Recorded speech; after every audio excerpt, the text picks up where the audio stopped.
Our guest in this edition of the program is a senior legal mind, Senior Barrister Ashu Emmanuel Agbo is the national president of the Reform Political Party. Barrister, welcome to the program. Thank you. The separatists and some legal minds have qualified the arrest and extradition of Sisiku Ayuk Tabe and other Amazonian leaders as arranged or well-calculated abduction by the governments of the Republic of Cameroon and the Federal Republic of Nigeria. What's your take on that? I think I will buy that. I will agree with that opinion because their arrest was carried out illegally according to the laws prevailing in Nigeria, and they are handing over to the state of Cameroon by the Nigerian authorities was also as illegal as the arrest. So I think that sums up the whole situation. Now, what makes it illegal, the arrest? For any person to be arrested, you have to, you must have committed an offense. And if you are arrested, you should be arrested in accordance to the criminal procedure that prevails in the country. Nigeria is a country where we have common law. And under the common law, which also applies in Cameroon, you cannot arrest somebody and keep him incommunicado. He has no access to his lawyers, no access to doctor, no access to family, and for weeks nobody knows his whereabouts. That is illegal. Talk less the reason for which you arrested him. Remember, it was decried as an abduction. I was only after about a week that the Minister of Foreign Affairs said they were arrested just for some routine operation. Later on, the Inspector General came and said they will be sent to a court. But we have lawyers who were ready to defend these people. They were never taken to any courts, never taken to any investigation, and I mean, that spares the illegality of the whole arrest. But the Nigerian police indicated earlier that they were arrested for violating the Nigerian law by training secessionist fighters on the I want you to remember very well that that very Inspector General who made that allegation said his source was an article in the Vanguard newspaper. I don't know how an article in the newspaper can be somebody's proof. You read an article in the newspaper and that is your proof. Which means he simply meant that he himself as Inspector General had no proof that these people had committed any offense. Because his proof was the article in the newspaper. And a communique of the Amazonian government indicated that they were arrested without any warrant. Well, you can be arrested without a warrant in cases of flagrant delicto. But I am saying that in this particular case, there were so many things that militated in favor of an illegal arrest. There was no offense for which they were arrested, because when they were first arrested, people started speculating that they were serving as a they were trying to undermine the security of the Cameroon state in Nigeria. No evidence of that. After they said, well, maybe they were involved in the destabilizing the Delta region. No evidence. After now, the Minister of the Inspector General comes to say, we are going to take them to court for having set up training camps. We have never seen images of a single training camp, nor the operatives of the training camps. Who were in those camps? Maybe the 39 others who were sent. We don't know. We don't know the identity of any person. I think no, this arrest was illegal. And even the intervention of the African Bar Association did not help matters. I mean, there were lawyers who came from Britain and America to defend these people, but none of them could even see them. To talk less of the African Bar that got up to say our colleagues have been arrested, produce them. Nothing till today.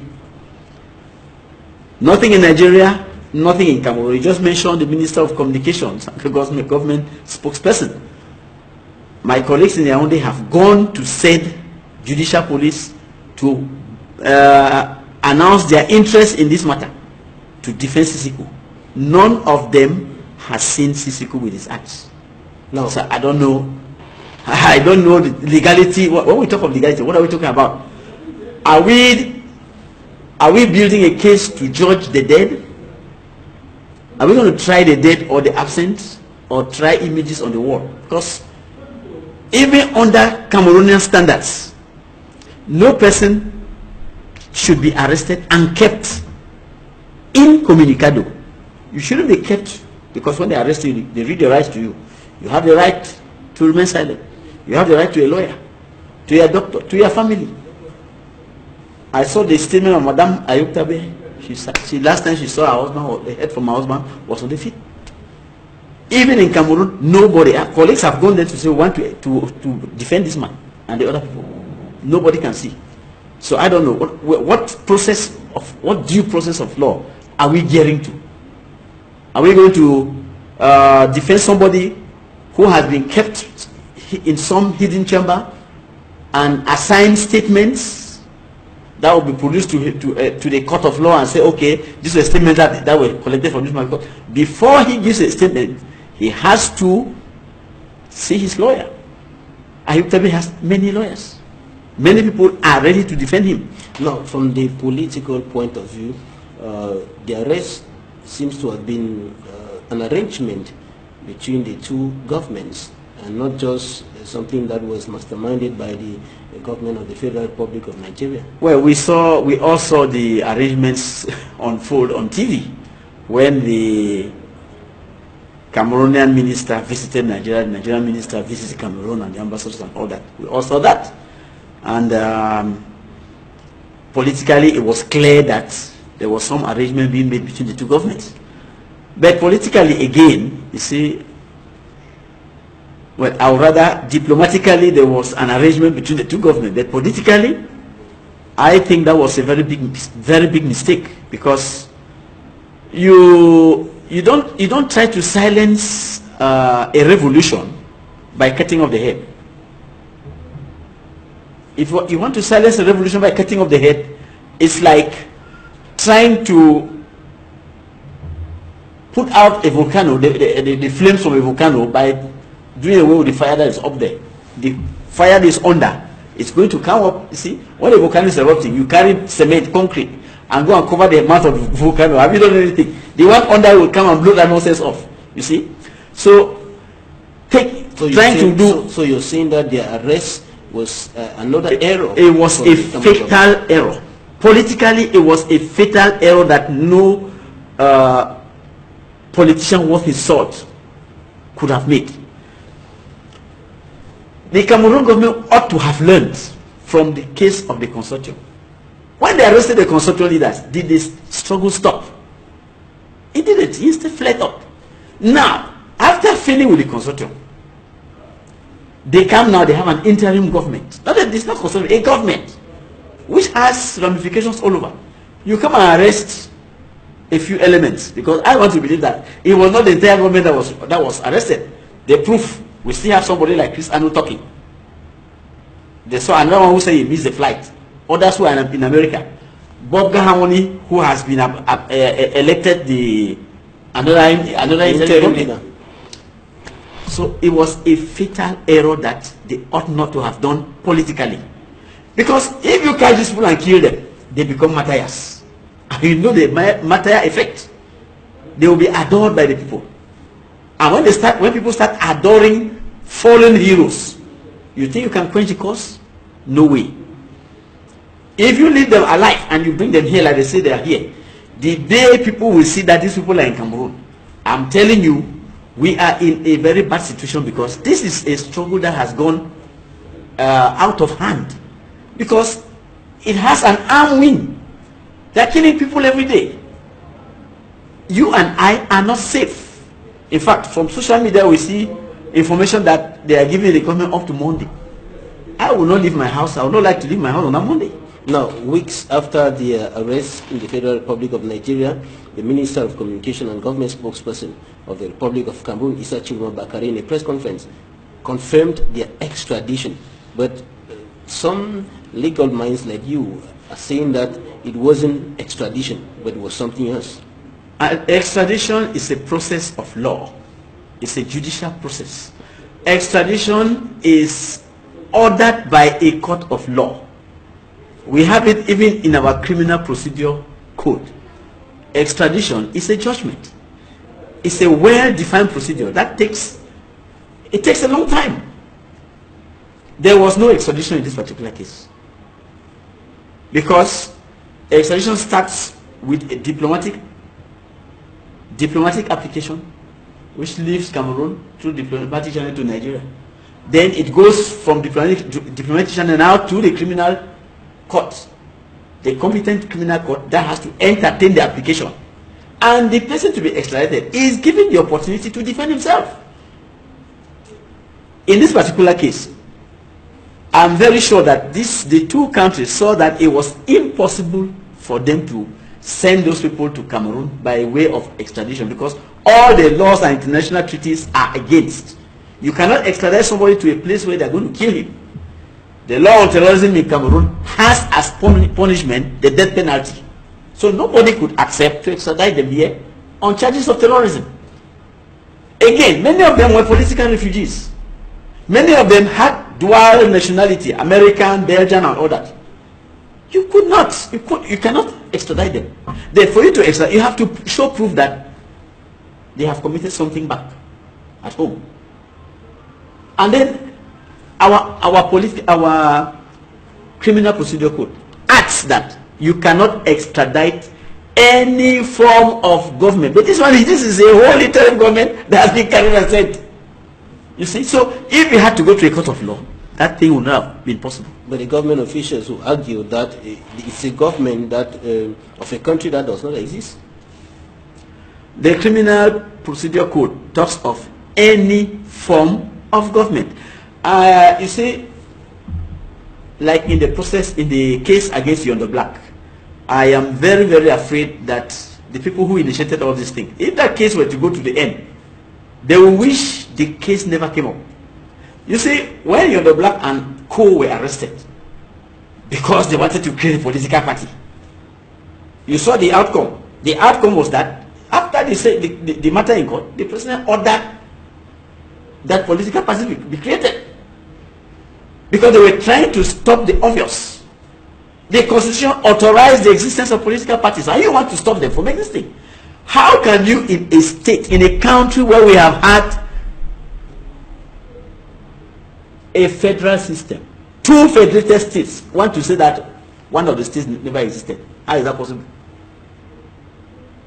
I would like that the matter be taken to court. Let those people who want to hear history come. They want to talk law, we'll discuss the law in court. You cannot claim that the people who are talking of Southern Cameroon are talking about utopia. Southern Cameroon is a state that has existed. Otherwise, how do you justify the existence of West Cameroon in this country?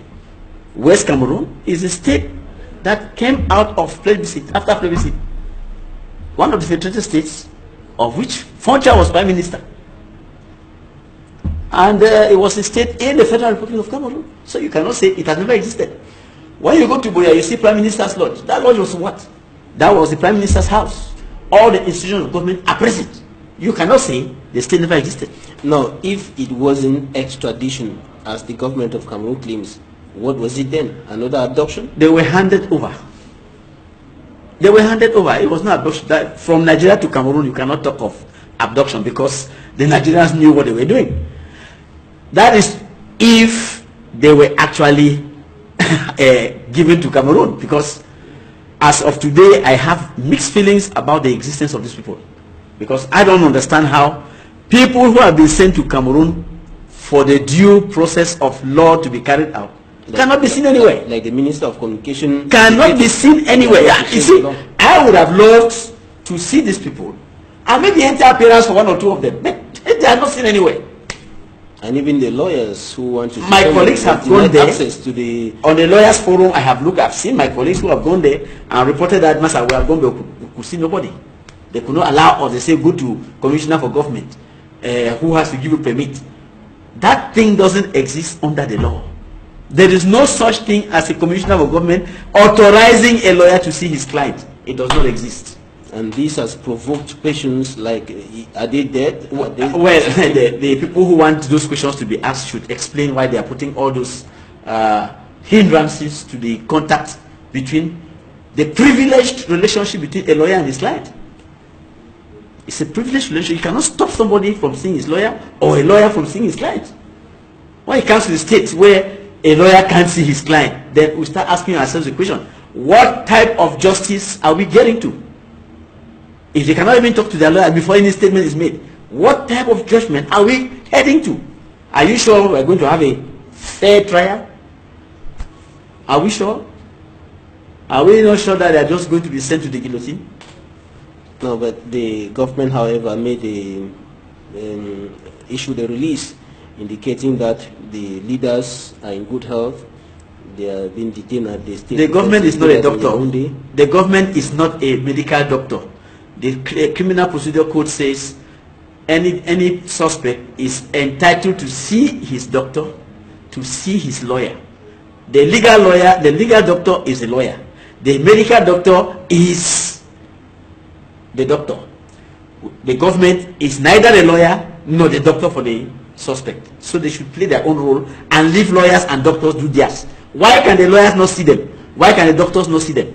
I mean, everybody should do his role. If you claim that these people are in custody and they are doing fine, let us have the medical people tell us they are fine. Somebody can be doing fine with both eyes blown out. Can be doing fine because he's still breathing, but it's a corpse.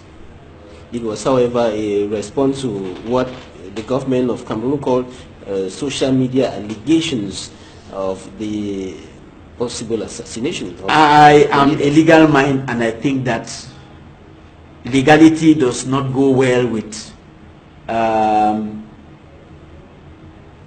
darkness.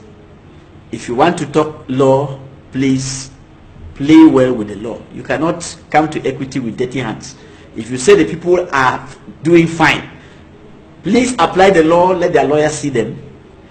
Before any statement is taken from them, let the lawyer be present when you are interrogating them. Don't tell us in the lawyer's presence or in the lawyer's absence or in the absence of their doctor that they are doing fine. No, you are not their doctor, you are not their lawyer. Now, another issue that is provoking lots of questions is the fact that the Minister of Communication qualified them as terrorists even before their trial. Well, I was just asking this question, what type of trial are we heading to? Because if this gentleman who represents the government, and who knows, you see, under the French people say, nobody, newness and saying la loi. So Mr. Chiroma knows the law very well, and he knows that no person who is deemed to have committed an offense, who is charged with having committed an offense, should be qualified as an assassin or a thief, or without fair trial, without the due process of law having found him guilty. He decides to call them terrorists. So, what do you expect the judges who receive these people to do? Well, I just feel that he is only speaking his mind. The mind is only telling us what the end will be. Because if he cannot call them suspects, they are suspects by our law. Then he says they are terrorists. They are suspects. No law has found them guilty of terrorism. I don't want to look at the legal intricacies of the terrorism charges, because if you look at the law on terrorism, you should either be a material, you should either be the person who carries out the material act that produces mass violence and killings, or the person who masterminded it, or the person who financed it. Those three. Now, if you look at the first one, the person who carried out the material act, Sisiku and the rest, none of them has ever carried out any material act of terrorism. None. They have never, no, we don't have any evidence that they have ever come to the bushes, they have ever killed anybody. So what we can guess that their case will be is that they want to say these are the people who masterminded terrorism and maybe financed terrorism. Now, for masterminding, I don't know much about the organization of the Ambazonian government, but what I know is that they don't have a constitution. These are a group of youngsters who have come together to try to see how they can restore their state. They have no constitution, so we cannot say that their interim head of state is like our own here, like the head of state of Cameroon, who is a commander of armed forces, who will order troops to go down to the field. That's not the case. What I see is that there is some fellow there who calls himself military commander. Military commander, he is the one, he seems to be working on his own without any orders from the political wing.